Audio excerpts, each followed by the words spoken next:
Afternoon, everyone, and welcome to Topic Time with Harrison Young. As the month of February wraps up, we only have 6 days left, and it's been a heck of a mild February. I am loving this winter so far. It's been, it has not injuncted any of my shows, and I've gone out in shorts quite a few times. But today, again, we're heating things up with another Zoom interview, this time to Morristown, New Jersey, with a guy that's a fan of my show.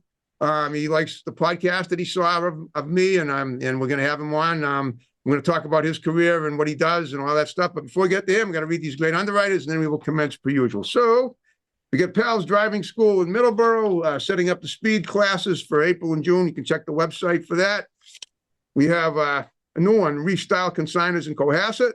We got the Brazil store in Pembroke. We got Crazy Axes Rec Center in Hanover. We got Genuine's Inspection in Middleborough. We got Cornerstone Barbershop in Pembroke. We get Pembroke Radiator in Pembroke. We get Ocean Auto Repair in Marshfield. We got the Gunrunner LLC, our Second Amendment Freedom Store in Middleborough. We got DNS Auto Works and Collision Specialists in Abington, right up the road here on Route 58.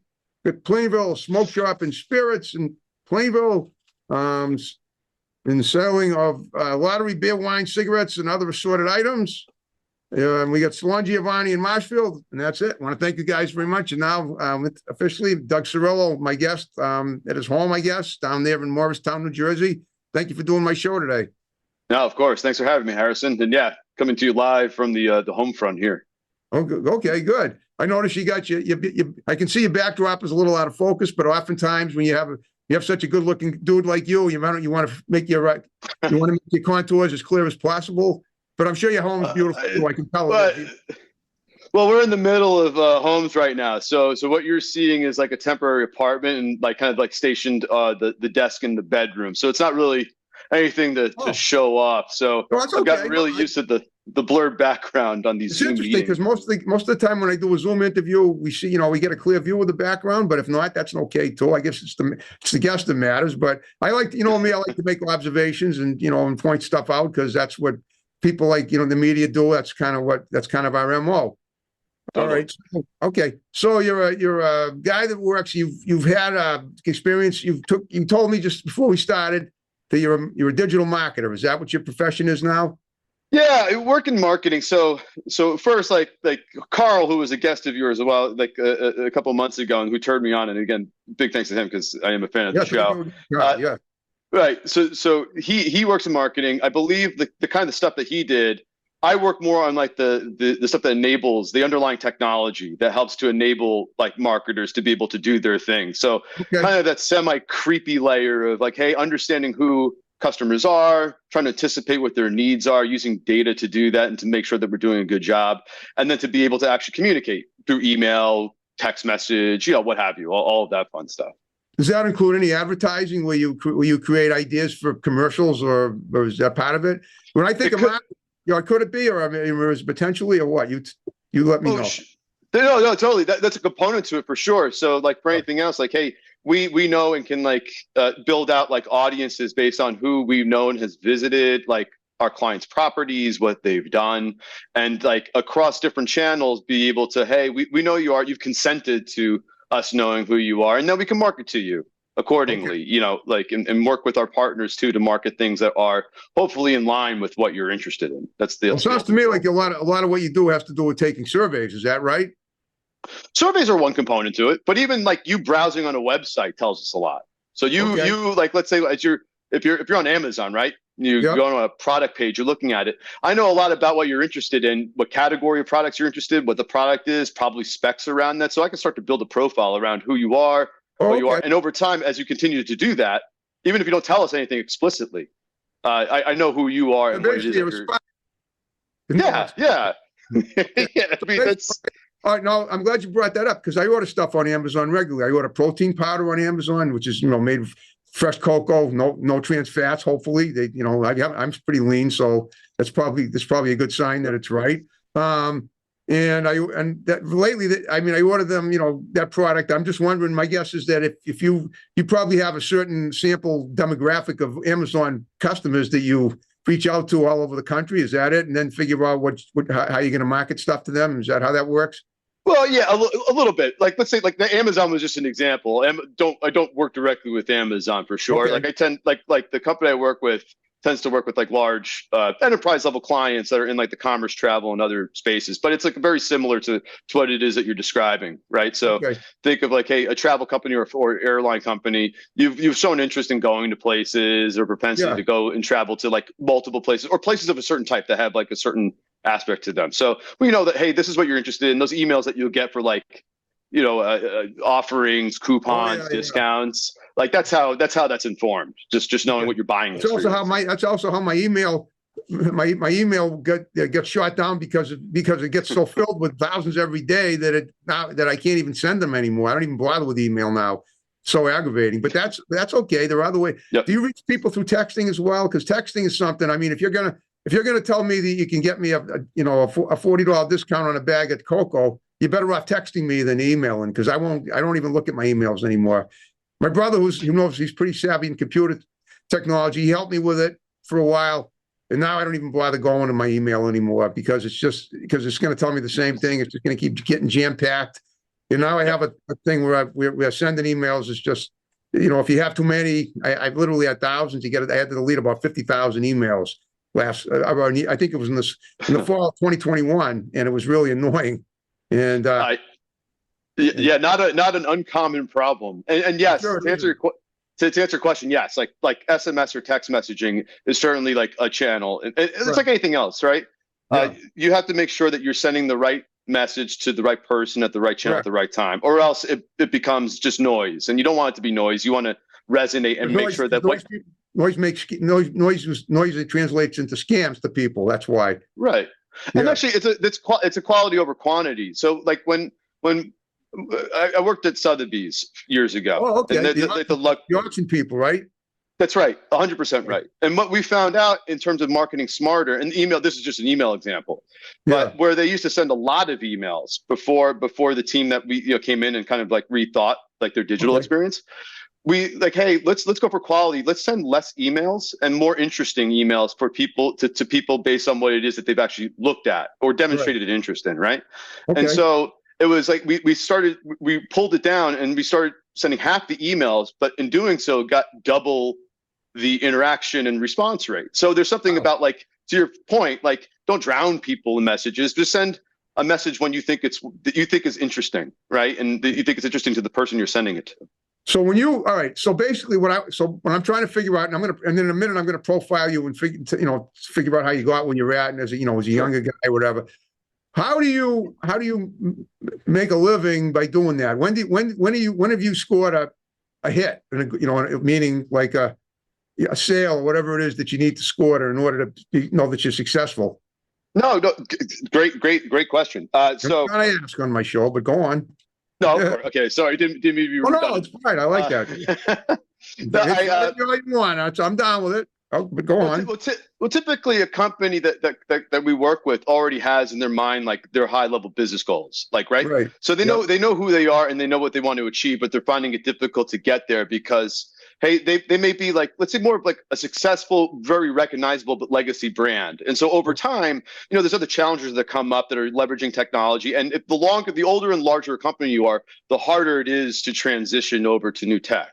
Okay. Especially if you're not familiar with it, right? Yep. And so what we come in and we help, like, as partners, like, hey, figure out a path to incrementally move a big size company over to a new way of thinking, a new way of doing business that's more efficient and leveraging technology that they may not have been exposed to before. And again, it's always in service to the objectives that a particular company has. And what we do is we make sure that we have and can define good indicators, which we call key performance indicators. You may have heard KPIs before, yes, but we work to make sure that we establish what those KPIs are so that we can measure success every step of the way, because they care about ROI, we care about ROI. And if we're not demonstrating values in terms of improvement against their overall objective, then it doesn't matter. Like, we don't want to waste time or anybody's money or energy there. So and usually a lot of times it's really dependent on the specific goals and objectives of a business. And because we work with so many across the board, they tend to be a little bit bespoke. So it's hard to generalize those, but like ultimately they are measurable, and it's just like working with and partnering with those companies and partners to figure out and make sure that what it is that we're measuring is right and maps to what it is that their vision ultimately. Okay, so are these small, medium, big companies you work with, or all the above, or what's your main clientele? Usually mid to large size enterprise clients. So like your larger clients, not necessarily like behemoths. Right. I would say those that are fairly well established. All right, like name brands that you recognize or probably have heard of before, and helping them step up. I always no. As soon as I hear American, it made is that's the most American sounding company I've ever known in all my life and all the years I've been seeing advertising on TV, because they make more stuff. I mean, they've been. It seems to me, as I recall, and I don't know if, I imagine today everything so much imported stuff, but the Procter & Gamble's name was on most products, like 85% of the products that I used to buy as a younger person, I guess, or at least so I was told. But are they a client of yours? No, P&G is not a client. We tend to focus a little bit more on I would say luxury or commerce and retail, like you're more like in the travel industry than anything else. Yeah, right? I would say retail is one, travel and hospitality is another, and we do some work within the financial and banking sector too. So I would say that those are probably the top three. We're agnostic, but those are really the top three where we feel like we have good clients. Or it's a sweet spot. I can't really divulge who all of our clients are, but that's fine. That's okay. We don't need to. You claim the fifth. That's fine. All right. Now we're going to profile you. So tell me about yourself. Where did you grow up in New Jersey? You were a lifelong New Jersey resident, and what did you do as a kid that got you into what you're at now? And just work our way toward the present day. Totally. I was born on Long Island. Was raised in Jersey. So largely. I just caught a trace of the dialect just now. Okay, got it. Yeah. No, my mom's from Queens, my dad's from Brooklyn, and then I'm Jersey. So you're going to see or hear probably some mishmash of all three of those. That's the triple header, the trifecta. Got it. Okay. That's right. So grew up around here. Was a fun, what you would think of grew up around here in the 80s. Fun suburban upbringing, playing out in the woods. Be home before sunrise or before dinner's ready, whichever comes first. My parents wanted me never to come home, but I know most people had it. Okay, go on. I guess it depended on the day here. Right. But I was always like a bit more introverted and like a pretty big nerd growing up. So the way that my parents would threaten me with like a punishment was to not go to the bookstore. So I was. Were they proud of you that you were? Did you have an above average GPA in school? Did you get? We were up until college. Yes, that's right. Okay. College is where I came out of my shell a little bit, and the GPA suffered accordingly at that point. But not to date myself, but like how I got into what I'm doing now. I was always interested in like math, computer programming, and originally I was going into like more of a computer science track. So learning how to work with computers, engineering from an engineering development standpoint. Yeah. And I happened to be in college when the original .com bubble burst back in 2000s. Right. So that went from like, oh man, it was almost like you're in college, you're a computer science major. Yep. It was almost like you had recruiters from companies coming at you like you were an athlete with signing bonuses, promises to like start on. And then the .com bubble burst while I'm in college. And those same companies were then paying the kids to break their contracts because all those jobs were gone. And, the internet wasn't going to be a thing so that you can make money on. So I panicked at that point, not knowing what I'm like. Oh, well, this is gone. This is a dead end. I'm like, I like to read and I like to write, but I don't want to teach. So I don't want to be an English major. And so process of elimination, I went down and ran into the communication school and got a journalism degree. Cause I'm like, hey, at least that's coming out of the door of college. That's like a practical application from a writing standpoint that I could, hit the ground running with either in journalism or like PR or marketing, which is ultimately what I ended up doing. Right. And what college did you go to? And what did you major in? My undergrad was at Susquehanna University out in Selinsgrove, Pennsylvania. So majored in journalism within the communication school. Cool. Fun time, beautiful Which is campus. part of communications. You know, I majored in communications and I did journalism too. I did some newspaper writing as a younger guy in the 80s and 90s as well. Oh, that's awesome. It is. Yeah, So it's a fun challenge. It is a fun challenge. It's you know, because it's an art form and you're creating art when you do that. Even if you're just covering a story. So tell me about, you mentioned that your journalism experience in college is connected to your work. How so? So my first job out of college was as a marketing assistant.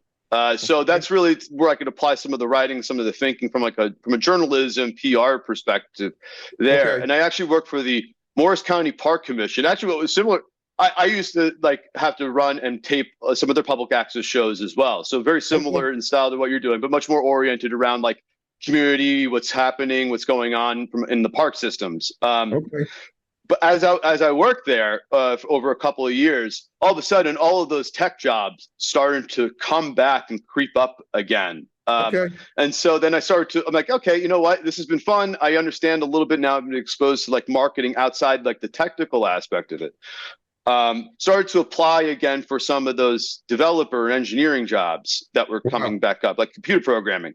Got a job at a printing company. Funny enough, to kind of translate a lot of like the work that they were doing for templates for corporate ID products. So products, think like letterhead, business cards for big companies, and digitize those, kind of program it and build it in such a way that the customers on their end could go in and kind of like what you would think of today is just like you just fill out a form and you could see the proof. Back then, that was like kind of newish to be able to do on the web, and that's what I was programming. It's amazing how the timeline worked out for you because you grew up in the 80s, right? I guess you were born in the 70s. And that's just when the computer age was starting, because I remember I got my first Mac in 1983. Yeah.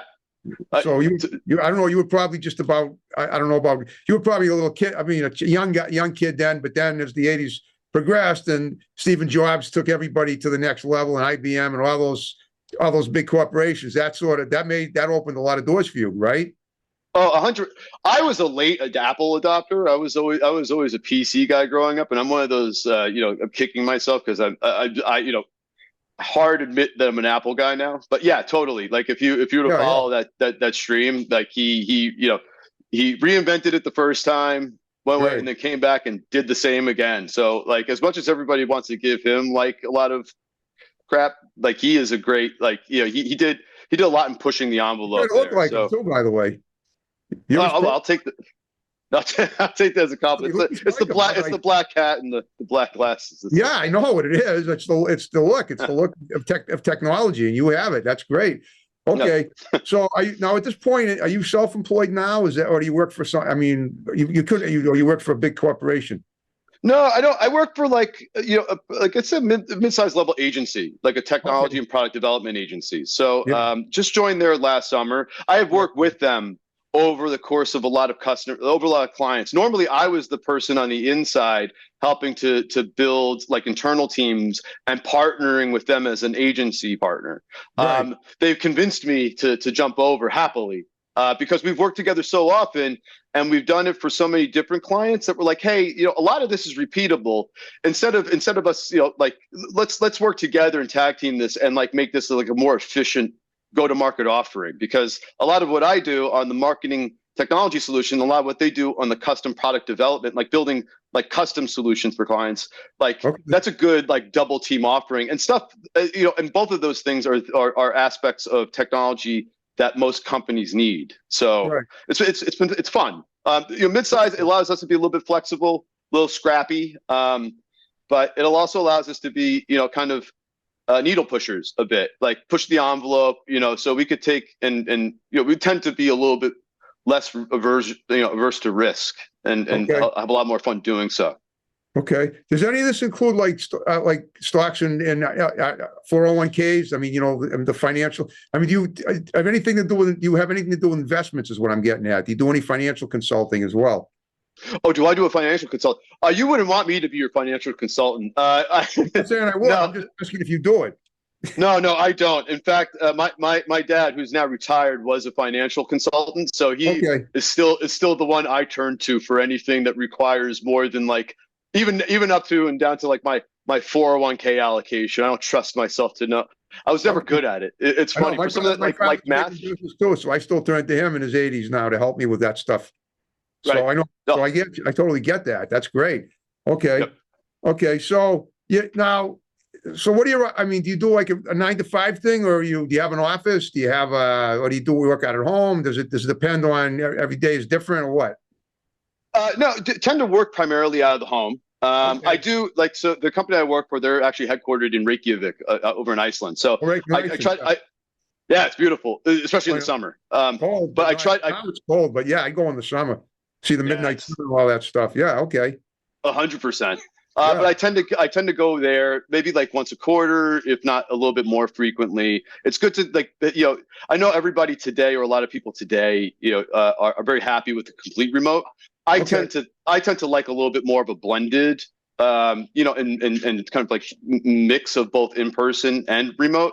Okay. I think it's very tough to build culture and to like really sit down and create ideas and think through with people over Zoom, right? Like there's just like an energy and probably a flow that you can't recapture, or you can't capture the same way than when everybody's in the room and you have a whiteboard and everybody's just drawing and, bouncing off of each other fast. But I tend to try to travel. I think a lot of like the clients or customers that we work with have some level of presence, at least in New York. So even if I have to go and meet a client, oftentimes it's easy for me to do so because they have a foothold relatively nearby. I'm only like a 45-minute drive. Exactly. 100%. Yeah, it must be fun. Okay, going to New York. Oh, all right, that's great. So when you were doing journalism, I know there's like what do they call that? The internal pyramid or something, where you learn the why. I mean, there's a certain rule. I took journalism in college in the 80s too. And it was, it was a fun class because I did work as a journalist a little later after that. But there's a certain, as I recall, there's a certain criteria for writing factual stuff, and I think it must apply to what you do when you have to write. You must do a lot of writing for what you do, right? Reports. Yeah, and for sure. All that stuff. I do more. Yeah, it's probably more centered around like, hey, like strategic thinking and road mapping, like proposals is probably on one side, and the other side, it's more of like the analysis and insight. So like how are we doing? How are we performing? And how we think about measuring success. On the journalism side, though, the one place that I found it kind of frustrating, and like you said, it's an art form because there is like a structure to it, but what they teach you too generally is that you want to write towards a certain grade level to be generally accessible, and I tend to succinctness is not always my not always a quality that I'm good at, so I tend to. I think my old man would say I tend to bloviate sometimes, and he was always good at being my editor. So I even at school when I wrote for the paper there, I think the editor spent a lot of time, simplifying a lot of what I'd write. They'll say make it simple, stupid. Remember that one? Right, 100% KISS, the old KISS method. Oh, I know. Right. Yeah, we learned that in college too. But what did you write? What kind of stuff did you write? Articles about stuff going on campus and things like that? Did you cover main news in the world or what? Or just I cover or all that? Yeah, a combination of covering sports. So I used to run track. Awesome. Yeah. So I covered the team's track team as they traveled a bit. Yep. And then I did some op-ed, and most of it was politically oriented. Okay. So not to necessarily go down that rabbit hole, but I would say, I tend to probably be more like personally conservative, socially liberal or libertarian. Okay. So writing political op-eds at like a liberal arts college was another it was another layer of fun for the editor that I was working with because of the amount of hurdles that we jumped through. Things are different now because nowadays it seems like no matter if you take any political points of view, and I try not to too much on my show. You're persecuted by the other side. It's like the tolerance is a thing of the past as far as, I agree to disagree and respect the other person anyway. It seems like that doesn't fly anymore. But hopefully that's not the case with you and your people. I mean, I'm guessing. No, not at all. Like at least the friends, the older you get, the less friends you have, right? Because I never had any friends I wouldn't know, but go on. Oh, stop. So we're friends now. Yeah, we're friends, I know. Right. But no, but that's the thing. Like I would say probably like, hey, 25% of my friends probably agree with me on like even half the stuff. But we can all like agree to disagree. And hey, you sometimes have like, let's say heated conversation, but it's not coming from a place of anger, which a lot of Right. it is now. It's coming from a place of passion, right? And you just have to Exactly. keep cognizant of that. And so as long as you do that, hey, at the end of the day, as long as you can cheers, have a drink, and just enjoy each other's company, because that's the most important thing. I Yeah. think the worst thing is, and again, I'm guilty of it, even in the profession that I do. I don't like, I think social media, a lot of like digital and a lot of screen time Yeah. accounts for a lot of this. And Doesn't. I think like, I think when it's good to detox and break away from that. One of my favorite like vacation spots was always like Lake George, because you just there's no signal up there. So even if you wanted to, you're disconnected. And it's almost like going through withdrawal for the first couple of days, that you don't have this thing available to you to see what's going on and being caught in your little bubbles and circles. But after that, it's the most freeing thing. And it's like, oh yeah, the world's not falling apart. I enjoy the people I'm with. Sun's up and it's beautiful. And like everything is so artificially inflated, and like it's unfortunate. But I don't know. I hope, if that kind of thing is a pendulum, I'm hoping it's starting to swing back the other way. But we'll see. Yeah, we'll see. Well, guess what, Doug? You did a great job. We're down in the final 5 minutes. I hope you had fun. I hope you covered it. Oh, that's crazy. That went really fast. Well, you made it. We always do on topic time because we always have fun. I'll be honest with you. Whenever I interview a guest on my show, I try to picture what they do in my mind. I had a hard time picturing what you do, but the good thing is that you're a very explicit orator, so you made it easy anyway for me to, for the people watching the show when it's up to understand it or even enjoy it, because the conversation in and of itself is an art form too. And just talking about, it sounded like you know what you're talking about, even if I know what I'm talking about, not quite what you're talking about, but nevertheless, I thought I enjoyed it very much, very stimulating discussion. So what I want you to do, like I said at the beginning, is look at your camera there, give shouts out to people. They're going to see you have a lovely wife and child, I guess. So you can start with them if you want, and then condense them. We'll wrap the show up with my music. I don't think I have a choice, but of course I'm going to start with give a shout out to my wife Mel, my son Rocco. We're expecting another come September, so very excited there. Thank you. Thank you. Shout out to you for having me on. Carl and the Who Are These Podcast crew for turning me on to your show originally. I do have, before we go, a couple questions that a couple of other fans wanted me to relay, and I'd be if you have a minute. Yeah, I get more. Sure, go for it. The first one is from Dr. Steve. Dr. Steve wanted me to ask a follow-up question to the conversation that you had with him. Okay. And he wanted to know if you had gone ahead and actually purchased the bidet as per his recommendation. No. Okay. We were goofing about that, but I'm perfectly happy with my plumbing the way it is. Now, what else? What other questions you have? That's right. You got two more. Who was your inspiration, and who do you model like your interview style on, or who would you say that like, hey, you interview your model? I thought you watched my interview with Kyle, Dick Cavett, and Merv Griffin. Probably Dick Cavett now. Good. Okay. Awesome. And the last one I have, and this one's for me. Okay. Like the single as a shingle on a Pringle. Did you come up with? I've never heard that before, and that made me laugh. Again, thank you. I'm glad you enjoyed it. Well, yeah, I mean, it's a pretty obvious metaphor with using poetry. I'm very good at that. That's something I've been doing since I was a teenager. Awesome. No, I had to ask that. No, I'm glad you asked. I got a kick out of that. So that's I appreciate it. I think those are my shout outs and questions. I appreciate that you did my show, that you're a big enough fan to do that. If you haven't, and now what I want you to do, if you have any other people that you think would be great on the show, have them text me. You got my digits, and we'll get them on either by Zoom or in person. Absolutely. Totally. Okay. And if you haven't, and one thing I'm going to ask, one more favor. Once we finish the show, we're going to wrap it up in a minute. Would you stick around and do a couple of pictures for Facebook? Yeah, absolutely.